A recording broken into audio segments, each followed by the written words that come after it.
ওই যে টাকাটা উঠালো, ঠিক 15-14-01 টাকাটা উঠালো।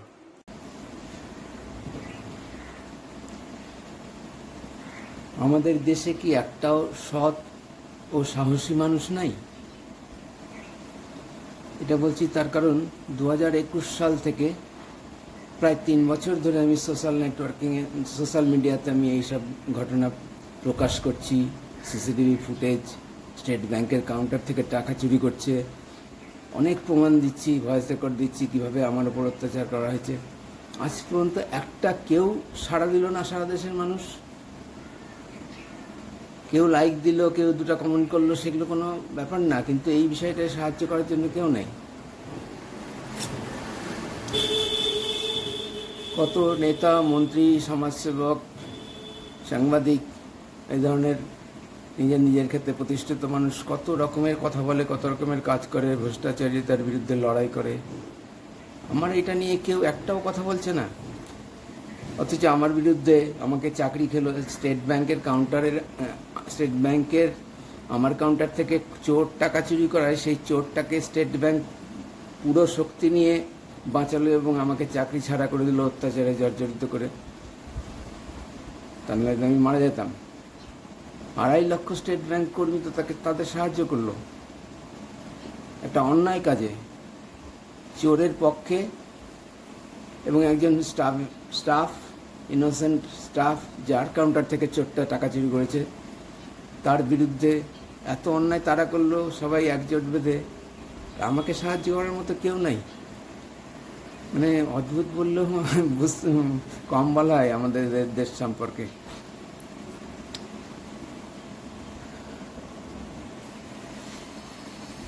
এছাড়াও আমি স্টেট ব্যাংকের কাছে প্রাক্তন চেয়ারম্যান রজনীশ কুমারের আমলে 9টা না 10টা কমপ্লেন পাঠিয়েছি। শুধু প্রথম কমপ্লেনটার পরে স্টেট ব্যাংকের লোকাল হেড অফিস কলকাতা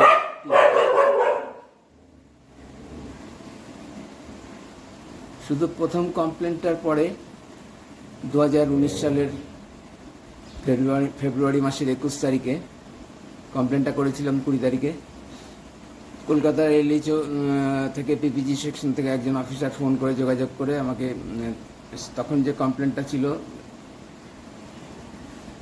যে আমার সুপারঅ্যানুয়েশন বেনিফিটসগুলোর বিষয়ে, বিশেষ করে লিভ এনক্যাশমেন্ট, লিভ ফেয়ার, যেটা লিভ স্যালারি 8 মাসের 1 মাস 20 দিন হয়ে যাওয়ার পরেও সেটা না পাওয়াতে, যেহেতু সেটা কয়েকদিনের মধ্যেই পাওয়া যায় এবং আমার কোনোদিন সেভিংস ছিল না বলে আমি এটা বারবার রিকোয়েস্ট করে এসেছিলাম যে তাড়াতাড়ি যেন করে দেয়। মালদা শহরে যাবে, আমাদের মালদা স্টেট ব্যাংক থেকে মাত্র 4 কিলোমিটার 5 কিলোমিটার দূরে। 1 মাস 20 দিনেও এই কাজটা হলো না।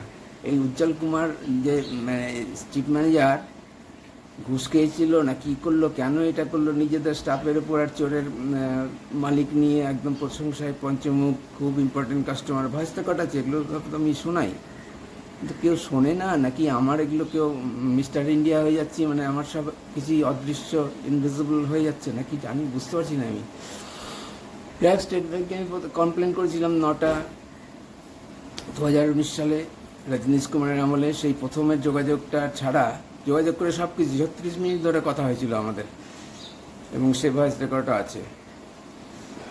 সব কিছু জেনে নিয়েছিলেন উনি আমাকে বলেছিলেন শেষে যে আপনি কি কমপ্লেনে স্টিক থাকবেন। তখন তো আমি ভয়ে, মানে প্রচণ্ড ভয়, ফোবিয়াতে ভুগছিলাম।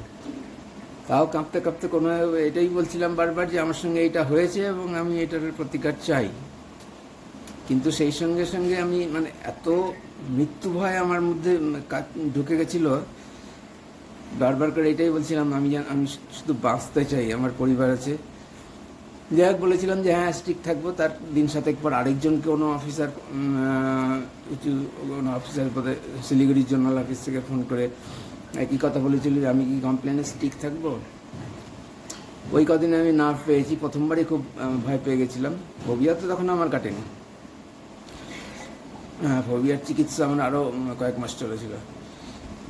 তখন আরেকদিন জিজ্ঞাসা করেছিল যে আমি কি স্টিক থাকবো কিনা আমার কমপ্লেনটা, আমি হ্যাঁ বলাতে তখন উনি বলেছিলেন যে ঠিক আছে, আপনি এইসব নিয়ে রেডি থাকবেন, আপনার যা সাক্ষ্য, সবুত, প্রমাণ ইত্যাদি আছে উনি জিজ্ঞাসা করেছিলেন ডেট, কোন ডেটে অত্যাচার করেছে।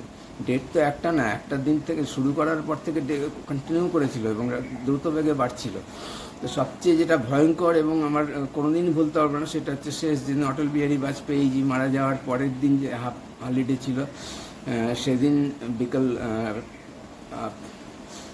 মোটামুটি থেকে 3:30 থেকে 4:15টার মধ্যে যেভাবে আমাকে কাউন্টারে গিয়ে লাফিয়ে লাফিয়ে আমাকে যে অনেকক্ষণ ধরে বকাঝকা, ভয় দেখানো, একদম মুখ টুক লাল করে নিয়েছে তার উজ্জ্বল কুমার করেছিল। তারপরে ওইটাই আমার শেষ, এবং সঙ্গে সঙ্গে ডিসিশন নিয়ে আমার পক্ষে আর এই অফিসে আসা সম্ভব না।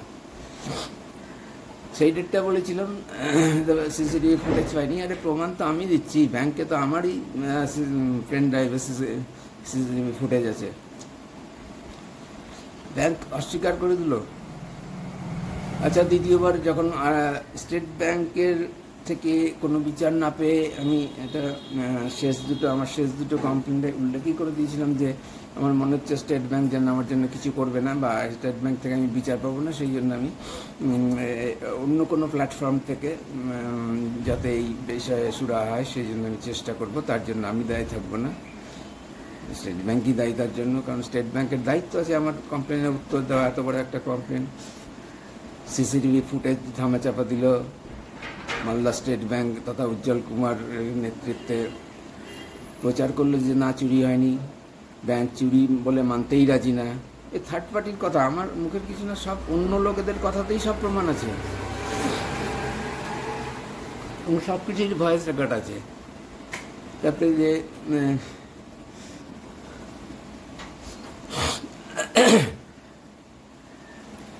তারপরে এই বিষ্ণু ঘোষ নামে যে খুব ইম্পর্টেন্ট কাস্টমার, ক্যাশকেড কাস্টমার, সে তো ব্যাংকের কাছে চিত্তরঞ্জন মার্কেটের ব্যবসায়ী, সেই ব্যবসায়ী সমিতি আমাকে যে টাকাটা তুলে নিয়ে দেবে বলে প্রতিশ্রুতি দিয়েছিল। কারণ ব্যাপারটা কিছুই না, ও প্রতিষ্ঠিত মানুষ এবং তার সবাই বহু লোক চেনে এবং ব্যবসায়িক মহলেও তার যথেষ্ট প্রভাব আছে। সে আমাকে বহু আগে থেকে চেনে, বলেছেন আমি টাকাটা এনে দেবো উদ্ধার করে। সেই যখন উদ্ধার করতে যায়, ব্যাংক থেকে বলা হলো সরাসরি যে না, এটা ওখান থেকে চুরি হতেই পারে না, ব্যাংক কিছুতেই আমার পক্ষে সমর্থন করছে না। ওর সুর শুনলে এবং কথাগুলো শুনলে মাথা খারাপ হয়ে যাবে। তখনই আমার হয়ে গেছে, তখনও তো আমি কিছুই সিদ্ধান্ত নিয়ে যাই চাকরি ছেড়ে দেবো, ওটা একটা কারণ। এবং ব্যবসায়ী মহলের সেক্রেটারি যে চিত্তরঞ্জন মার্কেটের সঞ্জীব দা বলে বলছিল, সে আমি চিনি না তাদের, যে সঞ্জীব দা তখন তো ছিল না, যে আমার কাছেও খবর এসছে কিন্তু অন্যভাবে, উল্টো। অর্থাৎ তাদের ব্যবসায়ী মহলে তাদের সেক্রেটারিকে তারা খবর দিয়েছে কোনো চুরি টুরি হয়নি, ক্যাশ মিলে গেছে, ওটা সাজানো ঘটনা।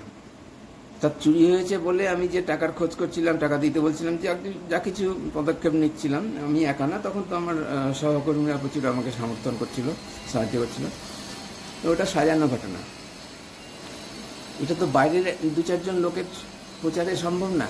এটা স্টেট ব্যাংক থেকে, স্টেট ব্যাংক, আমি যেটা বলি যে স্টেট ব্যাংক মালদার সমস্ত স্টাফ এবং অফিসার জড়িত, তারাই ওই চোর এবং কাস্টমার বিষ্ণু ঘোষের সঙ্গে আঁতাত করে ষড়যন্ত্র করে এই কাণ্ডটা ঘটিয়েছে। আমি আশ্চর্য হয়ে যাচ্ছি, 100% লোক সবাই। আমি তো চিরকাল মালদাতে দেখেছি, আমি মানে মালদার বাইরে থাকিনি, 34 বছর 10 মাস টোটাল চাকরি করেছি আমি রিটায়ারমেন্টের আগে, এবং পড়াশোনা বা কোনো কারণেই মালদার বাইরে থাকিনি। কারণ মালদাতে আমি নতুন কিছু না, আমি পার্মানেন্ট বাসিন্দা, যদিও আমার পরিচিতি প্রচণ্ড বেশি না, কারণ আমি শান্তশিষ্ট ভদ্র এগুলো এইসব কারণে আমার পরিচিতি খুব বেশি নাই। কিন্তু স্টেট ব্যাংকে কাজ করার সূত্রে তো বহু লোক স্টেট ব্যাংকে মালদায় আসে, বোধহয় কোনো ব্যাংকের মধ্যে সবচেয়ে বেশি স্টেট ব্যাংকে আসে, কারণ গভর্নমেন্টের কাজ প্রচুর আছে স্টেট ব্যাংকে। এবং আমি স্টেট ব্যাংকে মালদা ব্রাঞ্চে 2001 থেকে 2013 পর্যন্ত ছিলাম, আবার 17 সালে এসে তারপরে তো 18 সালে চাকরি ছেড়ে দিতে বাধ্য হলাম।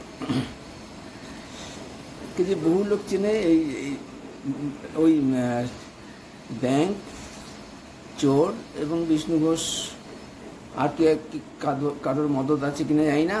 পরে বুঝলাম যে ব্যাংকের 100% মদত আছে, 2.5 লক্ষ কর্মচারীর সবারই মদত আছে, কারণ একটা কেউ প্রতিবাদ করেনি এই বিষয়ে যে চোরকে সমর্থন করতে বা চোরের পক্ষে ব্যাংক দাঁড়িয়েছে এবং আমাকে অত্যাচার করে চাকরি ছাড়তে বাধ্য করেছে, এটাই, নাহলে আমি মারা যেতাম। তো এটা নিঃসন্দেহে ব্যাংক প্রচার করেছে, ব্যাংক থেকে খবর হয়েছে। ব্যাংক থেকে খবর না হলে তো প্রকাশ করবে না। মানুষ তো বহু মানুষ, কাউন্টারের মানুষ, আমি তো অনেককে বলেছি, বহু লোক জানে। আর এটা ছোটোখাটো ঘটনা ব্যাংক থেকে না, যে স্টেট ব্যাংকের কাউন্টার থেকে চুরি হয়েছে এবং ধরা পড়েছে। দুঃখের বিষয় যে মালদার মানুষও একজনকেও আমার পক্ষে নিশ্চয়ই কথা বলেনি এবং সবাই মুখ বন্ধ করেই থেকেছে। এই ঘটনাটা কীভাবে হলো জানি না, এত বড় অলৌকিক ঘটনা কী করে হলো জানি না আমি। নিঃসন্দেহে স্টেট ব্যাংকেরই ভূমিকা আছে এইসব বিষয়ে। খবরটা ধামাচাপা দেওয়া, চুরি হয়নি, ওটা সাজানো ঘটনা, ফুটেজ ধামাচাপা দিয়েছে, এটা স্টেট ব্যাংক করেছে একদম সার্বিকভাবে। 2.5 লক্ষ কর্মচারী, কিন্তু আমি এখন প্রচার করছি স্টেট ব্যাংকের, কেউ কিছু বলতে পারছে না তো। এবং আমি এই সাহায্যের কথা বলছি যে মানে আমার আবেদন করছি যে এই বিষয়টা সাহায্য করতে। তাতে স্টেট ব্যাংকের কারো সাহায্য চাই না। এরকম ঘৃণ্য মানসিকতার, জঘন্য, সংকীর্ণ মনের, অমানবিক এই মানুষগুলোর কাছ থেকে আমি কোনো সাহায্য চাচ্ছি না। কিন্তু কারোর সঙ্গে আমার যোগাযোগ নেই এবং যোগাযোগ করতে চাই না। এরকম যে ঘটনা ঘটতে পারে এটা কল্পনার বাইরে। এটা বললাম স্টেট ব্যাংকে 9টা কমপ্লেন রাজেশ কুমার আমলে করার পর আমি ওইটা জানিয়ে দিলাম যে আমি অন্য মঞ্চ থেকে চেষ্টা করবো। তারপরে আমি চেষ্টা করতে থাকি এবং আমি প্রথমেই করেছিলাম কমপ্লেনটা প্রাইম মিনিস্টার্স অফিস, যেটা আমার মনে হচ্ছে সর্বোচ্চ জায়গা, সেখানে আমি করেছিলাম। প্রাইম মিনিস্টার্স অফিসে অনলাইন কমপ্লেনের সিস্টেম আছে, সেটা করেছিলাম। সেখান থেকে তারা অ্যাকসেপ্ট করেছে, তারা স্টেট ব্যাংকে নির্দেশ পাঠিয়েছে বিষয়টা ভেরিফাই করে, ইনভেস্টিগেট করে বা যা করার করে মানে সঠিক বিচারটা দেওয়ার জন্য, মানে আমার কমপ্লেনটা, অভিযোগটা সমাধান করার জন্য। তারা তাদের আমার কমপ্লেনটা স্টেট ফিনান্স মিনিস্ট্রি ব্যাংকিং ডিভিশনে পাঠিয়েছে। কিন্তু সবগুলো যেমন হয়েছে, যেগুলোর উত্তর দিয়েছে সরকারি এবং ন্যাশনাল হিউম্যান রাইটস কমিশনের নির্দেশগুলোর উত্তর দিয়েছে শুধু, সেগুলোতে যেমন ভুল রিপোর্ট, মিথ্যা রিপোর্ট কালেক্ট করে যারা অভিযুক্ত, যাদের আমি অভিযোগ করেছি যাদের বিরুদ্ধে, তাদের কাছেই মৌখিক কথা বলে জেনে নিয়েছি যে না, এই ধরনের কিছু ঘটনা ঘটেনি। আরে তারা তো মালদাতেই প্রচার করেছে মিথ্যা কথা বলা। তো ভুল রিপোর্টের মাধ্যমে সঙ্গে সঙ্গে এসব case closed, no merit case closed হয়ে যাচ্ছে এবং একটা মানুষও আমার পক্ষে কথা বলছে না সারা দেশে। এইভাবে খুব মুশকিল। এটা এর চেয়ে খুন করে দেওয়ার চেয়েও বেশি যন্ত্রণাদায়ক এটা। এই ঘটনার পর, এত অপমানের পর যে মানসিক কী অবস্থা, এগুলো বোঝানো যাবে না। আমি যে সুস্থ মাথায় আছি এখনো, এটাই মানে সন্তুষ্ট আমি যে আমি পেরেছি নিজেকে সামলে রাখতে, এখন ভয়টা কমে গেছে। তো আমার মতো তখনকার চেয়ারম্যান রজনীশ কুমার নিজেই দায়ী, হয়তো তার নির্দেশেই ঘটনা ঘটেছে। আমি তো ভাবছিলাম উজ্জ্বল কুমার ঘুষ খেয়েছে প্রচুর, মালদা স্টেট ব্যাংকের স্টাফ অফিসাররা প্রচুর ঘুষ খেয়েছে। জানি না, তাদের তো স্বার্থ আছে, নাহলে চোরকে সাহায্য করবে আর নিজেদের স্টাফকে। কোনো অন্যায়, কোনো ভুল, অন্যায়ের কথা তো বলবোই না, আমার পক্ষে অন্যায় হওয়া সম্ভব না। জেনে শুনে ভুল করাটা অন্যায়, জেনে শুনে ভুল করা আমার পক্ষে সম্ভব না, ভুল করতে পারি। তো আমার কাছ থেকে কোনো ভুল হয়নি, তা সত্ত্বেও এভাবে আমাকে চাকরি ছাড়তে হলো এবং সবাই সেই চোরের পক্ষের হয়ে, চোর ও ব্যাংকের যে তার পক্ষের হয়ে চুপ করে থাকলো, আমার এই বিরুদ্ধে প্রতিবাদ করলো না। এটা আশ্চর্য। তো প্রাইম মিনিস্টার্স অফিসে সেই রিপোর্টের মাধ্যমে ক্লোজ করে দিল। তারপরে ইন্টারনেটে সেন্ট্রাল গভর্নমেন্টের যে ওয়েবসাইটে যা আছে যে স্যাটিসফ্যাক্টরি রিড্রেসাল না হলে কোথায় করতে হবে রিভিউয়ের জন্য, সেই অনুযায়ী আমি পরপর করেছি। রিভিউয়ের জন্য প্রাইম মিনিস্টার্স অফিসে আবেদন করছিলাম, কিন্তু ওখানে যে নাম্বারটা দিয়ে উল্লেখ করতে হয় যে প্রথমবারের যে কেস নাম্বারটা, সেইটা কোনো নেওয়ানোর জায়গা নেই, অনলাইনে আর কোনো করার উপায় ছিল না। তাই জন্য আমি প্রাইম মিনিস্টার্স অফিসে এবং প্রধানমন্ত্রীকে ইমেলে যে ঘটনাটা জানিয়েছিলাম যে এটা আমার অ্যাড্রেস ঠিক মতো হয়নি, এটা ওরা করেনি, তদন্ত করেনি, আমার সঙ্গে যোগাযোগ করেনি। রিভিউয়ের আবেদন করেছিলাম এবং finance department, finance ministry, banking ডিভিশনে আরেকটা আবেদন করেছিলাম নতুন করে পুরো ঘটনা বলে। তার প্রাইম মিনিস্টার্স অফিসের রেফারেন্সটাও দিয়েছিলাম যে ওইটারই রিভিউ আমি চাই। তার উত্তরও একই, খুব তাড়াতাড়ি, এরপর থেকে খুব তাড়াতাড়ি হয়ে যাচ্ছিল, নো মেরিট, কেস ক্লোজড, দুটো হলো। এরপরে আমি আবার তার পরবর্তী যে ধাপ ছিল যে স্যাটিসফ্যাক্টরি রিড্রেসাল না হলে যাকে করতে হবে, বা finance secretary, ministry of finance এ ধরনের ছিল, সেটা করেছি। একই উত্তর, খুব তাড়াতাড়ি, একদম ছাপা আছে, স্টেট ব্যাংক থেকে পাঠিয়ে দিচ্ছে আর অনলাইনে সেটা আপলোড করে দিচ্ছে, যেই কারণে কেস ক্লোজড। মজার কথা হচ্ছে সেন্ট্রাল গভর্নমেন্টের এত ক্ষমতাশালী, সবচেয়ে আমার মতে সবচেয়ে যেখানে পাওয়ার কেন্দ্রীভূত আছে প্রাইম মিনিস্টার্স অফিস,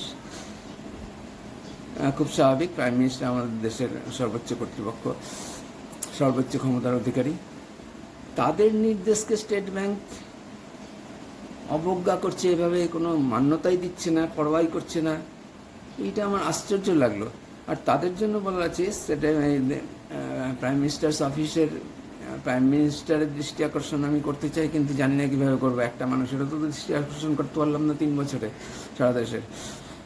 আমি চেষ্টা করছি, আমি আশায় আছি যে কোনো কেউ না কেউ আমাকে, কারোর না কারোর মাধ্যমে আমি এটা একসময় আমার সলিউশনটা পাবো, বিচারটা পাবো।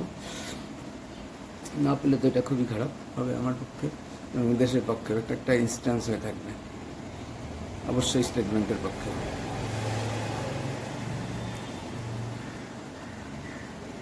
তো প্রাইম মিনিস্টার্স অফিসের যে কমপ্লেনটা, সেটার জন্য যখন রিভিউ চাচ্ছি যে স্টেট ব্যাংক এটা করেনি, তারা মিথ্যা কথা বলে এটাকে ক্লোজ করে দিচ্ছে, তারপরেও যদি তারা ইনভলভ না হয়, আমি তো লিখেছি যে আমাকে নিরপেক্ষ কোনো ইনভেস্টিগেটিং অফিসার দিয়ে তদন্ত করিয়ে বিষয়টা সমাধান করা হোক, কেন স্টেট ব্যাংকের বাইরের কোনো তদন্তকারী অফিসার, তাও যদি তারা ইনভলভ না করে নিজেদের, তাহলে তো এগুলো ডিপার্টমেন্ট তো কোনো কাজে লাগছে না আমাদের সাধারণ মানুষের। এবং প্রত্যেকটা ডিপার্টমেন্টেরই কথা বলছি তাই, সরকারি। তারপরে গেলাম যে থার্ড, আমার কমপ্লেনটা ফাইন্যান্স সেক্রেটারিতে করলাম, একই ওই উত্তর চলে আসলো যে নো মেরিট, কেস ক্লোজ। দুটো রিপোর্ট আলাদাভাবে আমি তো দেখাচ্ছি বারবার আমার সব ভিডিওতে।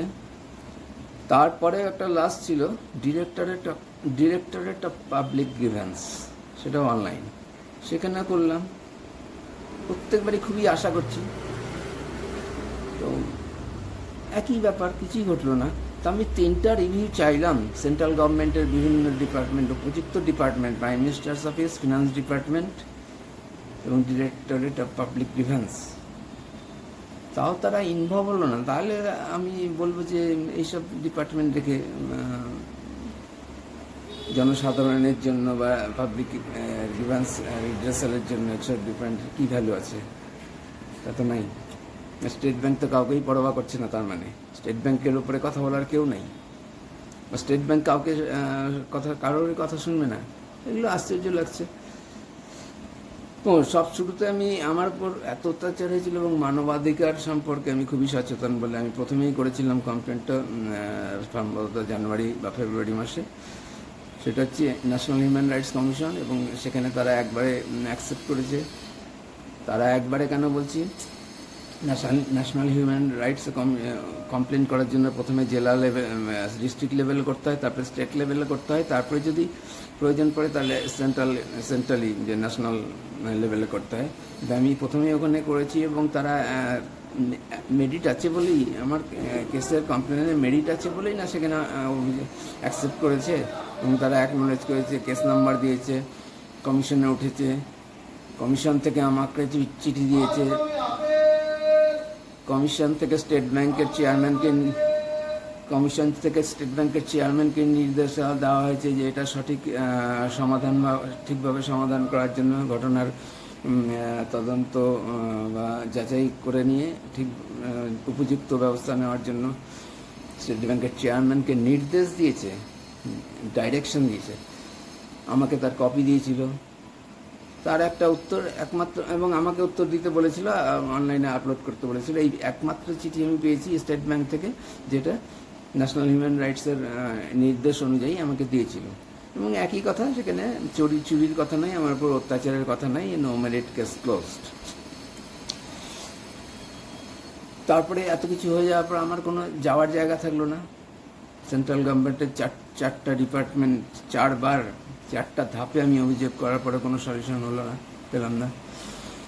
কোনোভাবে যোগাযোগ হওয়াতে আমি হাইকোর্টে গেলাম। কোর্ট নিয়ে আমার কোনো ধারণা ছিল না, আমার ভীতিই ছিল কোর্ট নিয়ে। কারণ যেখানে আমার একটা বিরাট ব্যাপার হচ্ছে যে কোর্ট একটা এমন জায়গা যেখানে আমি সরাসরি কিছু করতে পারছি না, মাঝখানে কারোর লিঙ্ক হিসাবে কেউ থাকছে, অর্থাৎ উকিল, লয়াররা। এবং কোর্টের বিষয়ে আমার খুব বেশি জানাই নাই এমন কারণে।